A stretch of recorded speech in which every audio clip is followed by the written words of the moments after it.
Des créateurs d'entreprises, il y en a dans l'hôtellerie, dans le tourisme, mais pas seulement. Hein. Pas seulement. Alors, vous avez trouvé où, vous, cette année? En Côte d'Or. En Côte d'Or. En Côte d'Or, Emmanuel Vaxelaire, qui a eu la bonne idée de se faire réparateur de télécommande. Oui, alors c'est justement le copain de Cédric Ingrand. Voilà, quand Cédric fait tomber sa télécommande, qu'il marche dessus, il peut maintenant aller sur Internet. Ouais, le problème maintenant, c'est qu'avec les lecteurs de DVD à 40 €, on a quand même tendance à le jeter. Bah oui, c'est bien pour ça que je voudrais qu'elle nous explique comment ça se passe et où est son modèle économique. Hein, quand on a beaucoup d'appareils, on a souvent beaucoup de télécommandes, et quand on achète une télécommande universelle, il faut la reprogrammer, c'est très compliqué.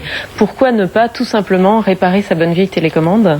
C'est donc l'idée qu'a eu Emmanuel Vaxelaire. Il a commencé tout seul avec le bouche à oreille, et en 2003, il a créé son site internet télécommandier.com. Télécommandé.com. Télécommandier. Dier. Voilà. D'accord. Comme le télécommandier. C'est lui. Et pour 20 € environ, il vous répare n'importe quelle télécommande. Ah oui, donc c'est moins cher que la télécommande qu'on achète. On y va. C'est un reportage de Mathieu Benoît. Jusqu'ici, les problèmes de télécommande avaient tendance à se terminer comme ça. Mais depuis peu, un nouveau phénomène est apparu. Chaque mois, des centaines de zappettes en panne font le voyage jusqu'à ce petit village de Bourgogne. Ici, un bricoleur passionné d'électronique s'est inventé un nouveau métier, télécommandier. Ennemi numéro 1 pour une télécommande, les doigts sales de l'utilisateur qui encrassent les contacts. Il y a plein de graisse, en fait c'est le sébum des doigts qui passe à travers la membrane et qui se retrouve sur les touches et qui isole les touches. C'est un cas très très classique et généralement c'est une télécommande qui va systématiquement à la poubelle, ça. Un petit coup de pinceau, quelques heures dans un nettoyeur à ultrasons suffisent souvent pour redonner vie à l'électronique. Mais dans certains cas, Emmanuel Vaxelaire doit sortir son microscope, vérifier une soudure, changer un condensateur, une plongée minutieuse dans le monde des composants électroniques.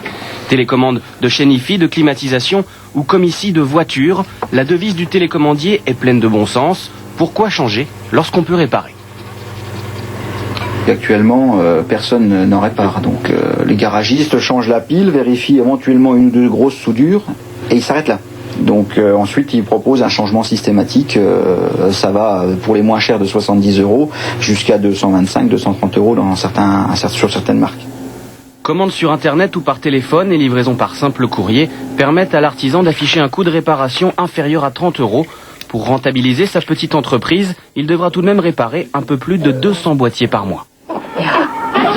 Et aujourd'hui, il en répare 250, donc il a pu embaucher un premier employé. Donc c'est pas évident quand même. Hein.